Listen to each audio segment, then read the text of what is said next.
La battaglia sui treni, si va ad una gara quando, come, perché?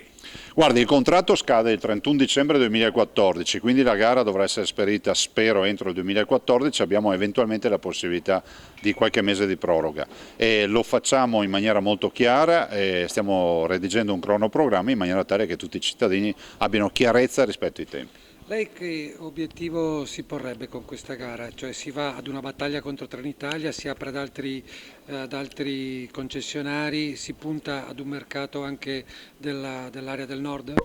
Guardi, io battaglia non ne faccio contro nessuno, dico semplicemente che per quel che mi riguarda, siccome sarà un capitolato che dovrò votare e sottoscrivere, i treni dovranno essere puntuali, puliti, non sovraffollati e confortevoli, quindi caldi d'inverno e freschi d'estate. Trenitalia su questo come replica? C'è una battaglia contro Trenitalia la vostra a questo punto o no? Guardi, io non generalizzo, dico che per alcuni aspetti, per alcune corse, non tutti questi parametri sono rispettati. Abbiamo a volte dei treni sovraffollati, a volte dei cittadini restano a piedi, a volte dei treni sono in ritardo e noi questo non lo possiamo accettare. Intanto, fino a che non si arriva alla gara, si andrà ad un contenzioso aperto sempre su queste questioni. Beh, abbiamo un contratto che è pagato con i soldi delle tasse dei Veneti, per cui nel contratto si è sempre in due, noi e Trenitalia, quindi finché il contratto non sarà scaduto controlleremo fino in fondo ogni punto previsto dal contratto.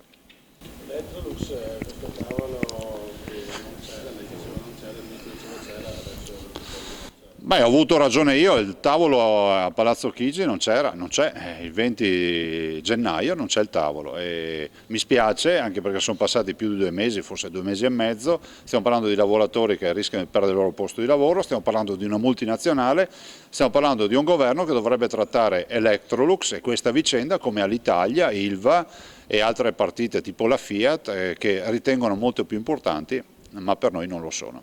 i comuni trevigiani alcuni sono in rivolta contro lo Stato per le nuove tasse, il governo dice che servono a alleggerire il carico fiscale sulle famiglie per pagare sempre le imprese e le amministrazioni. Guarda, le nuove tasse servono a pagare gli sprechi degli altri, e questo è il dato concreto. In un paese civile quando tu guadagni paghi le tasse, non evadi, non fai nero, ma una volta pagate le tasse poi dei soldi puliti che ti restano in tasca, in teoria dovresti fare quello che vuoi. In Italia no, finché hai i soldi in tasca c'è sempre qualcuno che ti insegue per farti pagare qualcosa.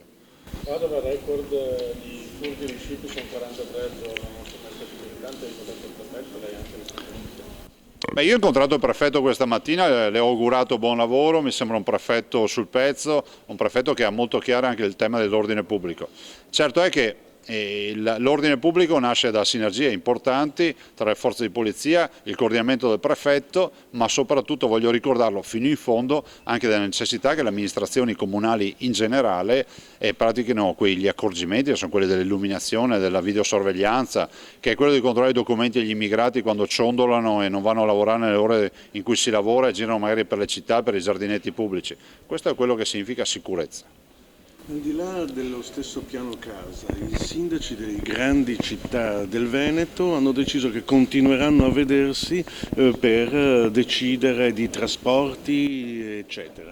Beh, è un'attività sacrosanta, il coordinamento poi vuol dire efficienza, vuol dire economie di scala e direi che ben venga questo anche perché mettere insieme molti servizi tra le amministrazioni comunali significa essere anche all'avanguardia, pensi solo al tema di trasporto pubblico locale, a quello che sono molti servizi, le polizie municipali, piuttosto che i consorzi di tutela del territorio, i rifiuti, tutte queste partite che hanno assolutamente valenza molto spesso sovracomunale. Quindi non è un'alleanza contro la regione. No, guardi, se qualcuno si allea contro qualcun altro è un imbecille, perché poi di mezzo ci sono i cittadini che devono avere servizi.